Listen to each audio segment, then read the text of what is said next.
Supervisor for the film, Mamie Mitchell, has filed suit against Baldwin in this case, and representing her. Of course, she doesn't really need any introduction. Everyone knows Gloria Allred. She is representing Mamie Mitchell, and she joins us now to talk about this. And Gloria, it's a pleasure to have you on. Thank you so much for your time today. Well, thank you very much for inviting me, Dana. I wanted to get your just initial response to this interview that's going to be with Alec Baldwin and on ABC here coming later today. What is your response to his statement there? He says he says that the trigger just apparently magically went off. Well, I really have decided that I want to see his interview, his full responses, not just a line or two here as a teaser. And then I will be responding tomorrow to what he has said.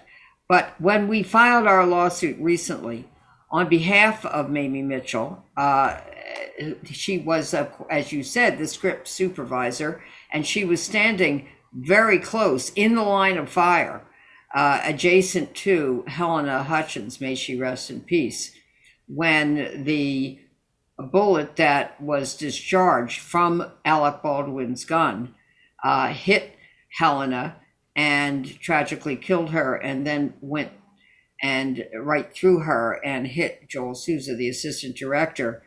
My client, Mamie Mitchell, was very brave.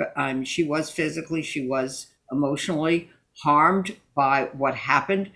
But even though she was in shock, she had the presence of mind to immediately run out of this small church and call 911. She is the first one to have called 911 and urged them to send help as soon as possible. So we did say and still feel that days before this shooting, there certainly was a warning that there were dangerous conditions on the set relating to guns and the discharge of guns. For example, a camera operator had reported 2 gun discharges during a rehearsal in a cabin.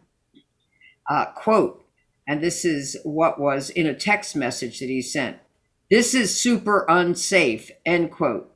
And that's the message he sent to the production manager. And on the day of the shooting, Dana, union camera operators and their assistants had walked off the job to protest working conditions, including safety issues. And there are important industry safety protocols that are designed to ensure that firearms would be safely used, either in filming of motion pictures or on television. But those protocols, which were developed by labor and management industry-wide, were ignored, and actions were taken that we contend that were against all industry norms.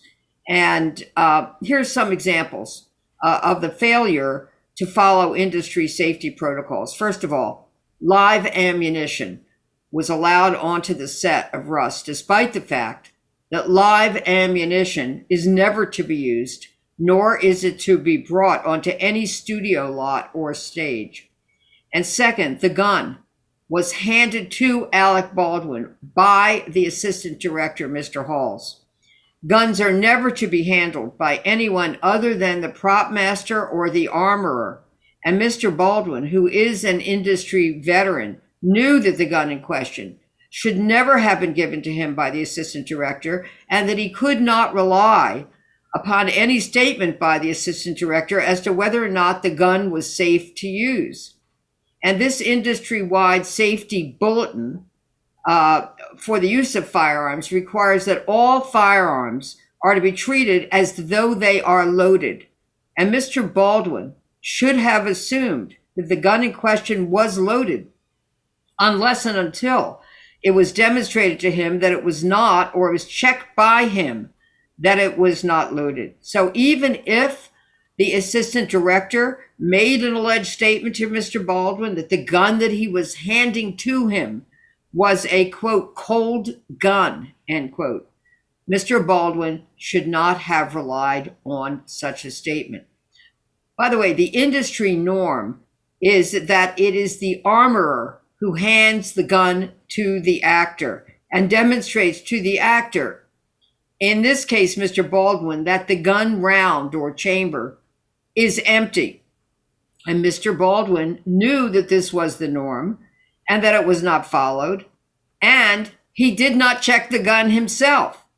And further, the industry norm and safety bulletin requires that no one who shall be issued a firearm until he or she is trained in safe handling and safe use and the safety lock and the proper firing procedures. And Mr. Baldwin knew, or he should have known, that this was a safety protocol and he chose to ignore it.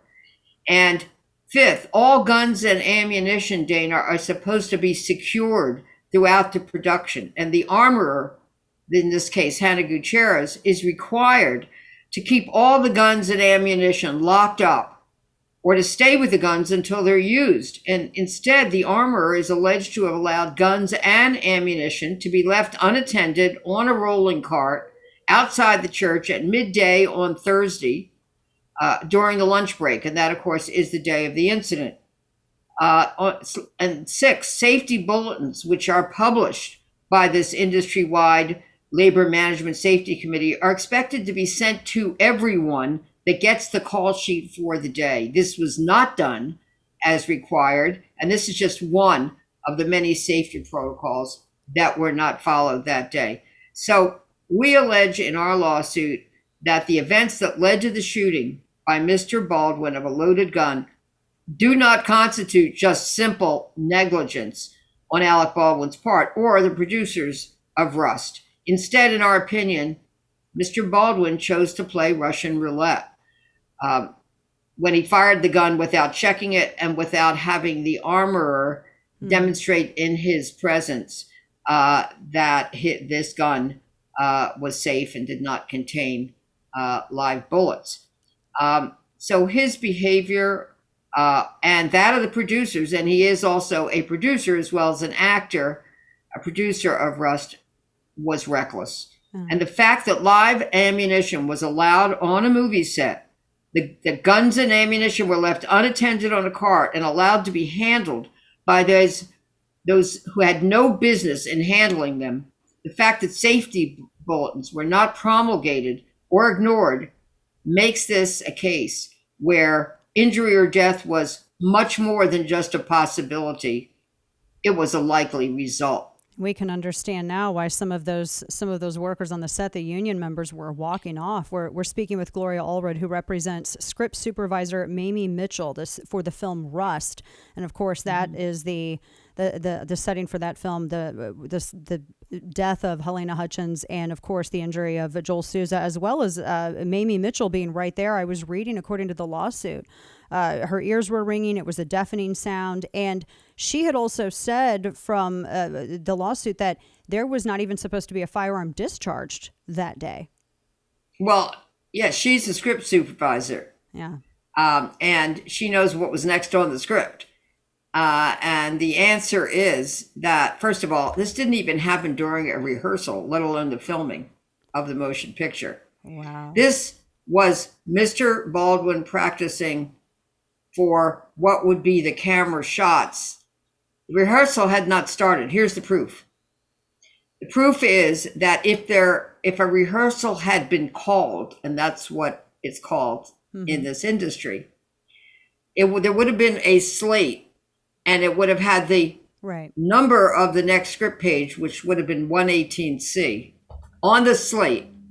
And then the slate would have been closed. That never happened. In addition, that if a gun was supposed to be discharged in that next scene, 118C, Mamie Mitchell and many of the other crew members would not even have been allowed to be inside of that small church when the gun was discharged, because safety protocols would have required that they be outside of the church and monitoring it on an external monitor rather than being close. And she was within 4 feet of Mr. Baldwin when the gun was discharged. So no, he was not even supposed to discharge the gun in the scene, let alone have it discharged in a practice session before a rehearsal. We're speaking with Gloria Allred, who represents script supervisor for Rust, the film, unfortunately, which it doesn't look like it's going to be finished at this point, the horrible tragedy that took place with Halyna Hutchins. Of course, the Alec Baldwin had discharged. He fired that gun, and it killed the cinematographer. It injured the director. Who's ultimately, Gloria, and explain this. I'm not familiar with how sets run. Who is ultimately responsible for how that set operates, how it runs? And you were mentioning some of the safety protocols. Who's responsible for running that? Well, yeah, I mean, the producers are responsible for making sure that the workplace, and that's what a set is, it's a workplace for human beings, whether it's crew members or the actor or anybody else. They have a responsibility. And so that's why I mentioned that Alec Baldwin had a responsibility, not just as an actor, but as a producer. Yeah. How is Mamie Mitchell today? How is your client today? I know this has obviously been incredibly traumatic for her. It is. And, she is still traumatized by this whole situation. And it's just very upsetting to her. And she's been in this business, Dana, for more than 40 years. She's been on many film sets in which guns were used in the filming. And all of those 40 years as a script supervisor, she has never once ever seen an assistant director hand a firearm to an actor. It's just not supposed to be done. It's the armorer's responsibility to hand it to the actor, to make sure that it is secure and not loaded, and then demonstrate it to the actor before she hands it to him. And if it's not demonstrated to him, then he needs to look himself, right, to make sure that this gun is, either contains dummies or blanks, but certainly not a live bullet. Right. Last question for you. We're talking with Gloria Allred, and we appreciate your time today representing Mamie Mitchell and discussing this case as it relates to the shooting on the set of the film Rust. I'd seen some reports that Mr. Baldwin had cocked the revolver. It's an old revolver. That I had seen some reports that he had cocked it, had his finger maybe in the trigger guard. Do you know any details about this? What can you tell us from what your client experienced and saw? Well, whether it's old or whether it is a remake, right, of a gun to look as though it is old is, I think, at this point, an open question.